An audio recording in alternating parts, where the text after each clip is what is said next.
Hi friends, good evening. എന്തുണ്ട് വിശേഷം? എല്ലാവർക്കും സുഖമല്ലേ? അപ്പോൾ ഇന്ന് നമ്മൾ ടെറസിൽ പോയില്ല, കാരണം മഴയൊക്കെ പെയ്ത് നമ്മുടെ ചെടികളൊക്കെ നല്ല ഉഷാറായിട്ട് നിൽപ്പുണ്ട്. പിന്നെ ചെടി നടാനും പ്രത്യേകിച്ചൊന്നും ഇല്ലാത്തതുകൊണ്ട് നമ്മളിന്ന് നമ്മുടെ മുറ്റത്തോട്ട് ഇറങ്ങി.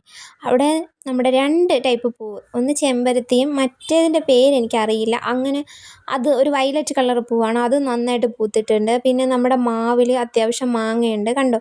അപ്പോൾ ഞാൻ വിചാരിച്ചു ഇച്ചിരി ഉപ്പും മുളകും ഒക്കെ ഇട്ട് മാങ്ങ കഴിക്കാമെന്ന്. അങ്ങനെ ഞാൻ കഷ്ടപ്പെട്ട് മാങ്ങ അടക്കുന്ന കാഴ്ചയാണ് ഗൈസ് നിങ്ങൾ കണ്ടുകൊണ്ടിരിക്കുന്നത്. കുറച്ച് കഷ്ടപ്പെട്ടാൽ എന്താ, മാങ്ങ കിട്ടിയാൽ പോരെ. അങ്ങനെ അവസാനം നമ്മൾ ഒരു മാങ്ങ തള്ളി താഴെ ഇട്ടിട്ടുണ്ട് ഗൈസ്. ആ സന്തോഷം നിങ്ങൾ കാണുന്നുണ്ടോ? അത് കഴിഞ്ഞ് മാങ്ങ കറയൊക്കെ കളഞ്ഞ് ഞാൻ പിന്നെ കഴുകി വൃത്തിയാക്കി എടുത്തു. അത് കഴിഞ്ഞ് അത് മുറിക്കുകയാണ്.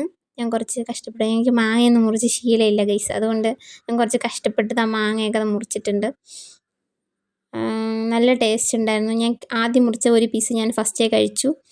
അത് കഴിഞ്ഞ് ഞാൻ കുറച്ച് ഉപ്പും മുളകും ഒക്കെ എടുത്തിട്ട് വന്ന്, എന്നിട്ട് എല്ലാം നമ്മൾ നന്നായിട്ട് മുറിച്ച് കുട്ടി കുട്ടി പീസാക്കി എടുത്തിട്ടുണ്ട്. പിന്നെ അതും ഉപ്പും മുളകും ഒക്കെ ചേർത്ത് ഒന്ന് മാങ്ങ കഴിച്ച് നോക്കി. നല്ല ടേസ്റ്റ് ഉണ്ടായിരുന്നു. നല്ല വിളഞ്ഞ മാങ്ങ ആയതുകൊണ്ട് അപ്പോൾ ഞാൻ അങ്ങ് ഫുള്ള് കഴിച്ച് തീർത്തിട്ടുണ്ട്. എനിക്ക് എന്തോ ഭയങ്കര ഇഷ്ടപ്പെട്ടു. ഈ മാങ്ങ ഉപ്പും മുളകും ചേർത്ത് കഴിക്കുന്നത് പലർക്കും പലതരത്തിലായിരിക്കും ഓർമ്മകളായിട്ടുണ്ടാവുക. ഞാൻ പണ്ട് മാവിൽ കയറി മാങ്ങ പറിച്ചിട്ടുണ്ട് ഗൈസ്. എൻ്റെ അമ്മാമ്മയുടെ വീട്ടിൽ മതിലിൽ വരെ കയറി നിന്ന് മാങ്ങ പറിച്ചിട്ടുണ്ട്. അതാണ് എൻ്റെ ഒരു ഓർമ്മ. ഇതുപോലെ എന്തെങ്കിലും ഓർമ്മകൾ നിങ്ങൾക്കും ഉണ്ടെങ്കിൽ എന്തായാലും കമൻറ്റ് ചെയ്യണം, നമുക്കത് വായിക്കാമല്ലോ അല്ലേ? അപ്പോൾ ഇന്നത്തെ വീഡിയോ ഇത്രയേ ഉള്ളൂ. വീഡിയോ ഇഷ്ടപ്പെട്ടാൽ ലൈക്ക് ചെയ്യണം, ഷെയർ ചെയ്യണം, സബ്സ്ക്രൈബ് ചെയ്യണം. നല്ല നല്ല വീഡിയോസുമായി നമുക്ക് വീണ്ടും കാണാം. അപ്പോൾ താങ്ക്സ് ഫോർ വാച്ചിങ്.